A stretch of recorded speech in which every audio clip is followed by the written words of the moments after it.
காட்டுக்குள்ள நுழைஞ்ச சிங்கம் பார்க்குற விலங்குகள் எல்லாம் கொன்று சாப்பிட தொடங்குச்சு. இதனால எல்லா விலங்குகளும் தினமும் பயந்து பயந்து வாழ வேண்டியதா இருந்துச்சு. அதனால நரி சிங்கத்திட்ட போய், நீங்க எங்க எல்லாத்தையும் ஒரே நேரத்துல சாப்பிட்டா உங்களுக்கு சாப்பாடு இல்லாம போயிடும். அதனால நீங்க சீக்கிரமா நீங்களும் இறந்து போயிருவீங்க. உங்க நலனுக்காக நாங்க எல்லாம் ஒரு முடிவு எடுத்திருக்கோம். தினமும் ஒரு விலங்கு சிங்கராஜா குகைக்கு வந்துடும் என்றது நரி. சிங்கமும் தினமும் உணவு தேடி அலைய வேண்டாம் என்பதால ஒத்துக்குச்சு. ஒரு நாள் புத்திசாலி முயல் உணவாக போக வேண்டிய நேரம் வந்தது. ஆனால் அந்த முயலுக்கு கொஞ்சம் கூட விருப்பமே இல்லை. அதனால சிங்க குகைக்கு ரொம்ப லேட்டாக போச்சு. முயலுக்காக காத்திருந்த சிங்கத்துக்கு ரொம்ப கோபம் வந்துருச்சு.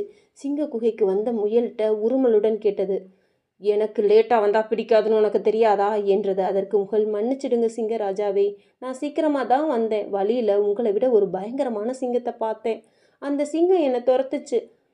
நான் நீங்கள் பசியாக இருப்பீங்கன்னு ஓடி வந்துட்டேன் என்றது. என்னது,